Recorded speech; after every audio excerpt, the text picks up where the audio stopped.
So there were three distinct instances of celebrities commenting on the Ukraine-Russia situation that we are going to get into right now, including what they said slash did, my defense of them, and calling out some of the people reacting to what these three celebrity instances did. So let's get into first what happened in each instance. So first, Joy Behar was on The View giving her take, as she does, as that's her job, on the Ukraine situation in a very short segment within that episode of that day. And she basically said, when it was her turn to talk, that she's already been waiting a couple years and delayed trips already because of the pandemic to Europe and specifically the country of Italy for a few years now. And she now might have to delay that trip again because of the instability in the region as a result of Russia's invasion of Ukraine. Now, people took her comment as her being this elitist person and saying that her vacation is the only thing that's having an effect on her because of this conflict. And so we're going to get to the more of the context of this situation in a moment, but basically all the headlines that were against Joy all took this less than 1 minute segment of airtime quote of hers and framed it as her basically saying that her biggest sacrifice and the only thing she's worried about is her precious vacation to Italy.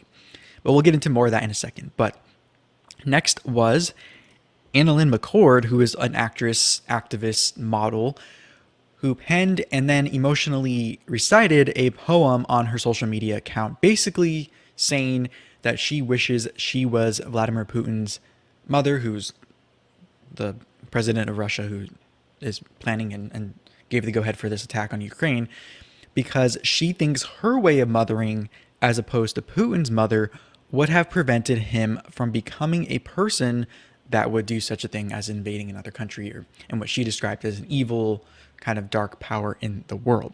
And then finally, we had the Kirstie Alley situation, which was a little bit more closely tied to the Ukraine situation. And we'll get into that in a second. But basically, her tweet was that she said there's a lot of conflicting information coming out about the situation as it's unfolding, and that she didn't know what to believe, so she's just going to stay quiet and instead pray. Well, her professional dancing partner on Dancing with the Stars from many years ago, Maks Chmerkovskiy, is actually Ukrainian, and he was in Ukraine as this situation was unfolding, and only as of yesterday he made it back to Los Angeles with his partner, PETA, and he was able to get out of Ukraine to Poland and then I think catch a flight from there to the United States. But he basically responded to Kirstie saying, we don't need you praying if you don't know what to believe. You need to keep the same energy you had when they were close during Dancing with the Stars, during Hurricane Sandy, when Kirstie Alley was organizing trucks of aid to send to people there. And he basically urged her to remember what she would say to him about helping the innocent who are suffering. So that's basically the gist of each of the three situations. But now let's get into my defense of them, because a lot of people aren't defending them, and kind of the fallout and some reactions to this. So, first, defending their right to speak freely and accept the consequences of doing so, more specifically in this situation because the conflict is about Ukraine having this Western democratic ideal, which is what we're being told is the reason why Russia doesn't want them to be independent, because they don't have as much control over them when they're a sovereign, independent nation with these kind of Americanized democratic ideals. And that's what we're being led to believe is what they're fighting for. There's a lot of layers to this, I understand, but just in this context, for this argument, that's what we're going to say. But I also defend them, these three, being open about where they are coming from, whether they exposed that by choice or not, because now they can learn and do things different moving forward with similar situations, or they can not learn from this and keep doing the same thing. And now we can kind of set our own boundaries with these celebrities and kind of, if we talk about them, if we support them or whatnot, based on where they stand and what we believe is kind of the line that we can draw. Also, in their defense, something like war, which is what this appears to be, even though some people are, depending on which side you're on or who you're believing and where you're getting information, may be believing that this isn't a war, or this is a reclaiming, or whatever you want to call it. But it's one of those hard things, especially in today's social media climate, where there is a very low, if not non-existent barrier to entry to blast your every thought to virtually everyone in the world at any moment. And so it can feel a little helpless in these situations because you can't physically be there. Maybe you can't give money or things to people or go and help fight. But sometimes the only way you feel like you can help is to speak up somehow. And these three instances were three very different instances of people speaking up and doing just that. So now to kind of each instance, giving a little more context and kind of more in-depth defense and not defense of each situation, in my opinion. So first, let's go back to Joy Behar, who is on a show where they give daily hot takes and hot topics. So it's a very easy place to go if you need to find some controversy or something to disagree with or agree with, or find something to be mad about. So it's very easy to do that. That's why The View seems to always be in the news. And this soundbite from her was the one that everyone picked up, and it went around everywhere and caused quite the stir. But the others on the panel during that segment were giving more serious takes on this, and it appears that Joy didn't disagree with any of them. So like that show is, if everyone just said the same opinion on the panel, it would be more boring. Sometimes it happens, but Joy didn't disagree with them. She was just trying to give a different take on this, and obviously more personal to her. And it appeared as if this was her only thought on the topic. But later in that segment, she did say some more serious stuff, basically saying and calling out the American people who are supporting what President Putin is putting out there. And basically, she's panning the people who are on Russia's side in America and vocally speaking out in that way. So it was a selective comment taken by some opportunists looking for any and every reason to criticize Joy Behar in this very hypersensitive moment in the world and in history. And while I see that it does appear she was kind of being selfish and only concerned with herself, I don't think I can fault her for wondering how this will affect her, because I think everyone in moments like this wonders how it'll affect them personally, no matter where you are in the world. And I think the only sign of someone's intentions as far as being only selfish is if the only thing that they talk about is if how it affects them in a way that's a little superficial. But also, people were taking Joy's comments as her commenting about a vacation, and they were conflating her using the term trip with vacation. Now, vacation to me means it's a luxury. You're kind of going on your own with your partner or your kids or whatever. And I think people took this angle to make this story even worse on Joy Behar, but she didn't specify why she was actually going to Italy. From my understanding, she is Italian, so she could be visiting family, maybe some older family members that maybe might not be around for as long, and especially in the light of the pandemic, maybe wants to go visit them even more now and is frustrated that she can't because she may miss the chance to see them before maybe they pass or whatnot. And I think family is an important thing to go visit if you can. And so I understand why people were conflating her kind of this quick take from her as kind of a selfish elitist comment. But when I kind of sat back and thought about it more, she probably just wasn't very clear on what her reasoning for going, which she shouldn't have to say why she's going on a trip. But anyways, also her comment about planning a trip and it being disrupted does matter, because a lot of places rely on tourism to stay afloat, and especially after the pandemic, as Joy pointed out, the reason for her delaying her trip for a couple of years even already, those places can afford to take more hits in their region. And I think we are all seeing the effects of the instability and now the sanctions against a country who we now know very loud and clear now, even if you didn't know before, we now know how reliant the whole world was on Russia, and kind of mostly in the energy department. But I'm preparing kind of more thoughts on that related more to the conflict and the American handling of this or involvement in kind of sequence with the State of the Union from President Biden, and then some other thoughts on recent View scandals as well. So make sure to subscribe or do whatever you do, or revisit the channel in the coming days for those videos that are coming out. And I've been working on them for a while, so they'll be coming very soon. But let's go to AnnaLynne McCord now. So the first thing I thought when I saw this, which by the way, if you didn't know who AnnaLynne McCord was, because I had seen her name and seen her face a lot of places, but I didn't really know where she was from.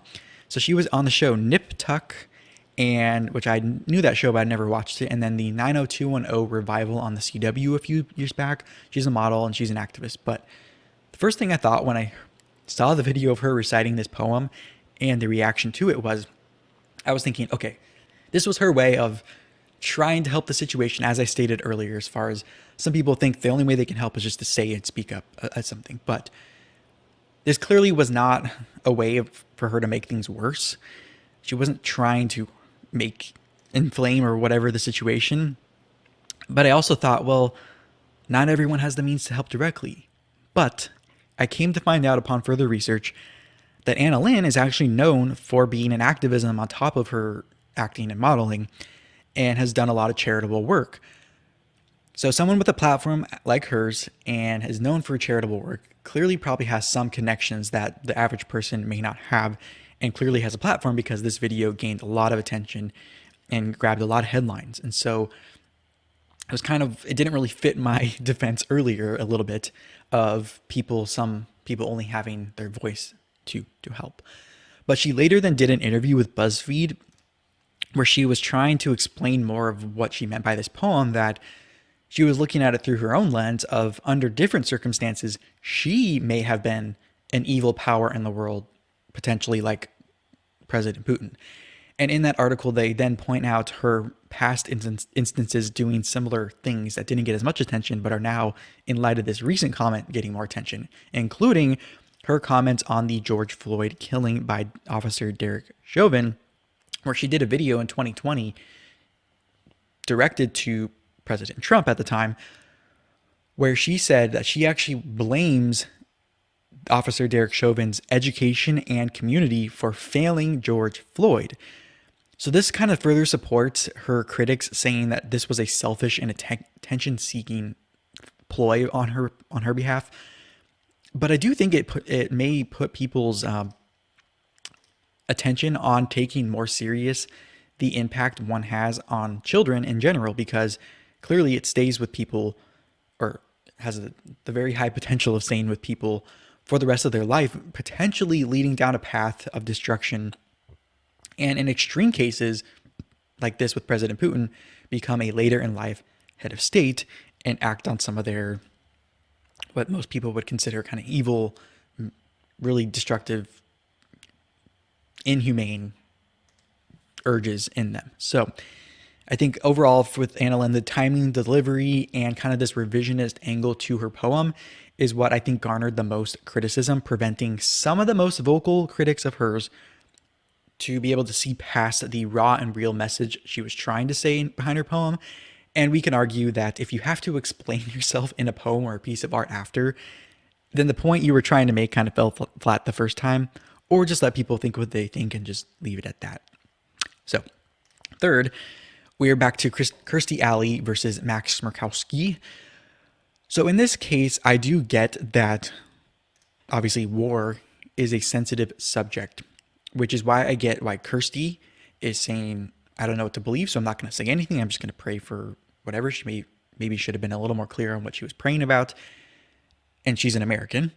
And I also get why Maks, on the other side, is passionate, emotional, and serious about this situation, because he is a Ukrainian in Ukraine as this was unfolding. Of course, now he's safe here in America, back home, back with his partner and his wife.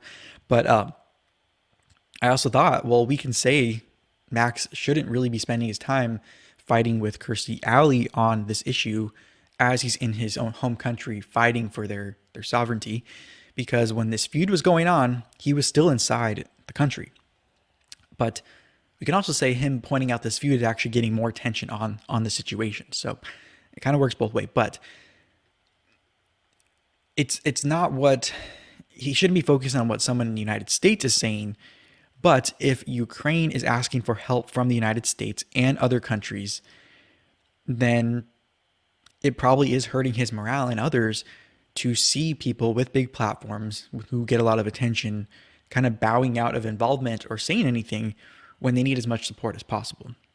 Or potentially Kirstie is undermining the narrative, the true narrative of the Ukrainians, if everything is true, and confusing more people, potentially getting people to kind of bow out of support.